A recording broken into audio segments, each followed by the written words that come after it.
All right, what up, YouTube Live? How's it going, everybody? Woo woo! God, I love this show so much. Titans, DC Universe, Titans live action series. All right, so it's Friday morning, December 14th. Yesterday was my birthday. Had a blast. So now it's back to watching another new episode of Titans. As always, after a new episode, I do a recap or review video of that said episode. So, hey, Robert, good morning to you too. Okay, so let's get right to it. I have a few notes here, and as always, uh, with every recap video that I do, this too will contain spoilers. So heads up, spoiler alert. This review is mainly for those of you who have already watched today's new episode of Titans as well. It's season 1, episode 10, titled Koriand'r. Yes! I mentioned to you in the past or previously that, man, this whole thing with Starfire or Koriand'r's dude, where's my car? Or the hangover storyline. Oh, I can't remember who I am or where I'm from and what I did. It got old. It got really like it got to the point where like, come on, let's get the ball rolling. Let's reveal her already. Like, why do we have to wait this long? It's like another round of like, oh, I can't remember. I can't remember. I had a hangover, whatever.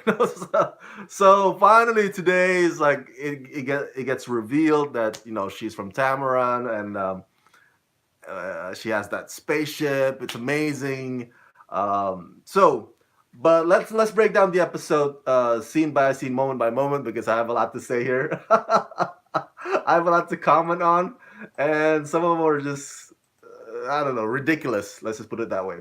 Okay, so the episode starts out with, or it picks up after uh, the not last week's episode, but the episode before that when Starfire has her hands around Raven's neck, and Donna Troy, aka Wonder Girl, figures out that Starfire is there to kill Raven, and so Donna, and Dick, they speed up all the way back to Angela's home, and there you go. That's where the episode starts, and boom, it is.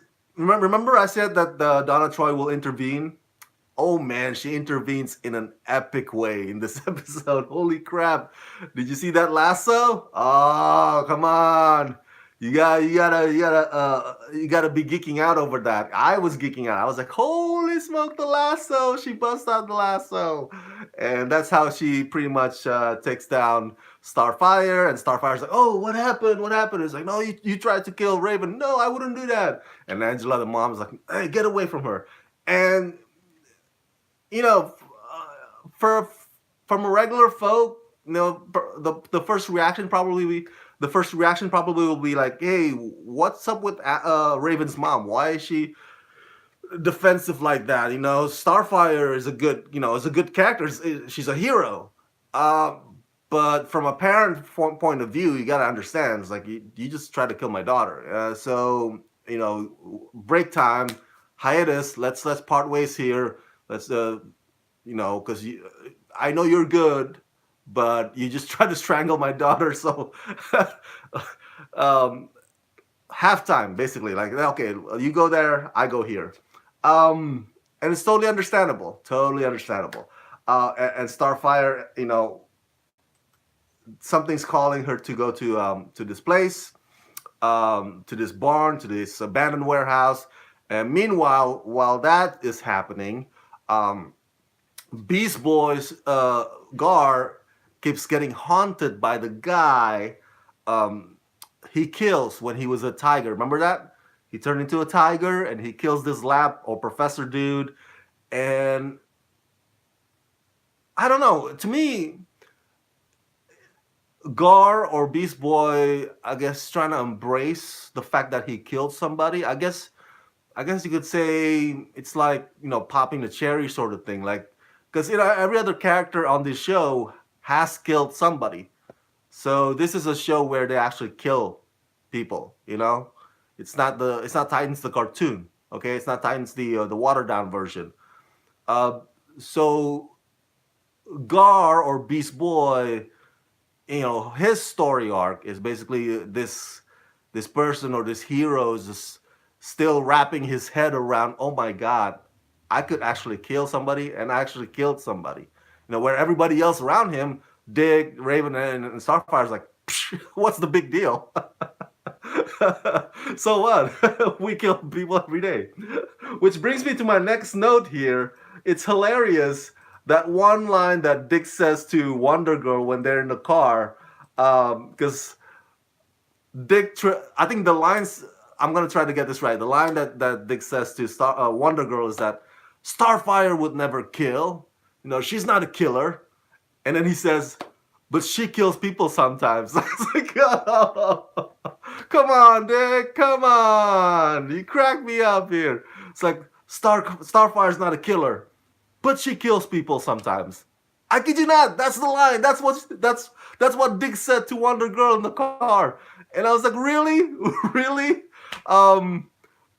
In my world, or in this, or in any universe, if you kill people sometimes, that technically makes you a killer.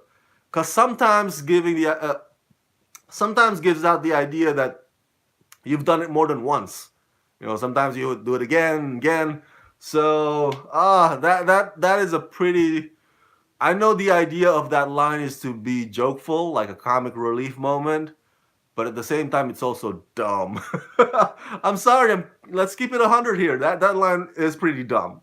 She's not a killer. She just kills people sometimes. That makes you a killer, dummy. And just own it. And if you're still heroes, you're still good guys, but just own it. You kill people sometimes. You're a killer. You have a killer instinct. Okay, so I have a note about the whole thing with Angela's old high school friend Tommy, who's now a sheriff department. I think that's a pretty good inclusion, considering the revelation at the end, when it turns out Angela is still with Trigon, and so the inclusion of that character is like a way to let the audience, hey, Angela is batshit crazy, that she would even kill this a cop that's just doing his job, and so the inclusion and the exit of that character Tommy, it gives way for Angela to reveal who she is, and who she is that is somebody who's still with Trigon all the way, that she never actually parts with him. So I think that's cool. I think that's cool. The Tommy character thing. I mean, it's sad the way he dies out, but that's for the writers to have him on there, to give way for Angela's revelation. That's a good thing. RGD asks, is Trigon human? Well, in the comics, I think Trigon embodies human presence, human appearance, and that's what happens here in this episode, RGD. So to answer your question, yes, and I'm gonna get to that. That's also on my notes. But before we get to that, I want to also comment on. I don't know. Am I the only one that's annoyed or bugged by the fact that this show keeps many of the episodes on this show keep showing small road trips? I want to call it small road trips. What I mean by that is that exactly, Paris Slayer says he's a dimensional demon. Yeah, he's a demon that embodies humans, human body, human appearance. So it's a little bit of both, to answer your questions, both of you. Thank you so much for asking them. So and he's hell bent on destroying not just Earth but also other planets. That's why freaking Starfire tries to kill Raven. I guess because Raven obviously at the end summons Trigon back, and that's not good. That's not good news. But what I meant to say before we get to that, because that's a lot to break down as well, is that the small road trips thing, that's just annoying. There's an episode where Starfire and Raven go to one point, and then Bruce had to drive all the way there to meet them. There's a point where Raven, I think, steals. Did I say Bruce? I'm sorry. I said Dick. I meant to say Dick. So Dick has to drive all the way to meet them, and then there's a point where Raven goes to the storage room, and then Dick has to go all the way, drive all the way to meet her there, and then there's a lot of driving on this show. Holy crap! and so my point is that in this episode, when they finally have this spaceship, right, this cool looking ass spaceship, I'm like, dude, I'm sure the spaceship either have some kind of a transport device or teleport, whatever, or the spaceship can actually fly to point A from point A to point B. Do you really have to drive again? There's so much driving and shit. It just, oh. Paris Lair says, I'm upset that they didn't focus on Koriand'r just a little bit. That is a good point. That's a good point. So let's get to that. It seems that even though the title is Koriand'r, unfortunately, if you want to put a percentage to it, it's about, and you can probably argue with me on this one, Paris, or disagree with me on this one. I would say about only 40% of today's episode is about Koriand'r. Much of it is on Rachel and on the house and how the house is driving Gar crazy. So, right, Paris? Yeah. It seems like it's not fair that the episode is titled, last week is about Hank and Dawn, and guess what? It's all about Hank and Dawn, okay? If you want to have an episode titled Koriand'r, at least give us some flashback of the Tamaran planet, or how she was, or how she got to Earth, whatever, right? What have you? Show us that. But unfortunately, that's not what happened here. I think the title is very misleading. They should have called it something else. So I totally agree with you, Paris Lair. Let's see. Before we get to Trigon, do I have other notes here? Okay. Yes.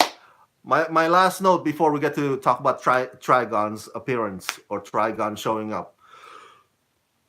The whole thing with Paris says they also had to cut a lot of the episodes too because there was original 13. Oh, okay, yeah.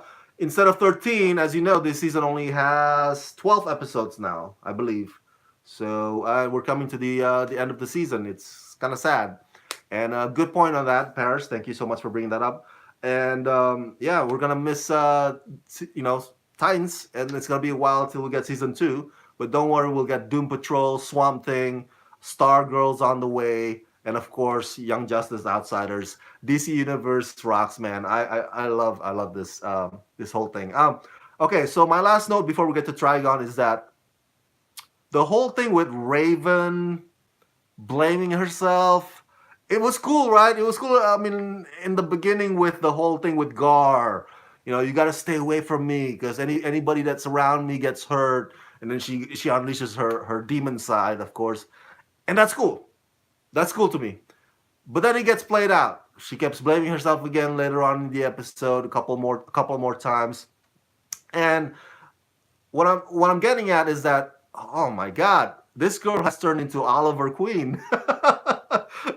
The CW Arrow series Oliver Queen. Because Ollie, that's Ollie's song and dance number. It's like, oh, it's my fault. Everybody around me gets hurt, or I have this weight on weight of the world on my shoulder. This whole guilt thing. That's Ollie's thing, man. What? Come on, Raven. Why are you channeling Ollie? So that's a little quick side note that kind of like, I mean, if I wanna see a character on a guilt trip, I can just play watch another episode of Arrow. But you can argue, hey, Rama, that's just part of the show being dark. Guilt is part of that. Fine. But it's too Arrow-esque, too Ollie-esque for me. All right, last note. Trigon showing up. Oh my God. Woo! Now, Trigon is played by, I Googled it here, actor Sheamus Dever. Now, I hope I pronounced that last name correctly, but Sheamus was part of Castle series. Do you remember that? ABC, Nathan Fillion. It got canceled not too long ago, or I think last year or a couple years ago. So anyway, Sheamus was part of that show. I was actually hoping for somebody more well known for the role of Trigon. I was not necessarily Brad Pitt, but somebody with more name recognition. But it's okay. I mean, Sheamus, playing a demon slash a demon embodying a human appearance. He does okay in this episode. Sheamus, I don't know him that well. I did not watch Castle religiously, but Sheamus kind of looks like John Hawkes, or like John Hawkes' long lost brother. John Hawkes, of course, is the Oscar-nominated actor from Winter's Bone and Three Billboards Outside Ebbing, Missouri. So, what do I think? It's cool. Raven summons Trigon. Trigon shows up. Trigon heals Gar. But of course, and then you can tell, in that episode, there were a couple of times when Trigon keeps looking to his right. You can say it's like, oh my god, he's got that evil smile, like, but he's looking into his right. It's like, oh, they're coming to get me, they're coming to stop me. It's exciting. It's exciting. I love how the story progresses. The last episode is Robin versus Batman. Oh, okay. Thank you, Paris Slayer, for that. Let's see. Let me make sure I don't lose my train of thoughts. It's exciting that the story progresses nicely. I mentioned earlier the whole thing with Starfire, the Hangover, dude, where's my car kind of thing, kind of gets drawn out a little bit. But on the big picture, on overall picture, it's not like we have to wait till season 2 to see Trigon. So what I'm getting at is that it seems that it flows, nicely. It comes together nicely where we don't have to wait too long for the revelation or for the conclusion or for the wrap up. I hope we'll get to see some really, really cool clash or big epic fight. When Hawk and Dove join in too, because remember Hawk and Dove at the end of last week's episode, they're like, we got to find Jason Todd. So it's gonna be a crowded climactic conclusion against Trigon. So it's gonna be pretty cool. I want to see how it all plays out. This is another yet excellent episode, with the exception of that stupid line by Dick Grayson about she's not a killer, she just kills people sometimes. But overall, it's another excellent episode. I hope we don't have to get to see another small road trip, small driving, but that's just minor, me nitpicking the little details. But yeah, it's really cool. I really love this show. I'm not really looking forward to Doom Patrol because I didn't like the Doom Patrol episode in Titans. But we'll see. Maybe with Timothy Dalton now playing Dr. Niles, it's going to look different. We'll see. What do you guys think about today's episode? Season 1, Episode 10, titled Koriand'r, which, even though it's a great episode, it's not necessarily about Koriand'r 100%. What do you think? Let me know your thoughts in the comment section below. And as always, subscribe to my channel and ring the bell so you can get notified whenever I post new videos. And if you can help support this channel, please do so at patreon.com/ramascreen. There's a couple of episodes left before season 1 ends. Oh, I can't wait. It's going to be one hell of a end of the year with the conclusion of Titans season 1. It's going to be awesome. Let's rock this.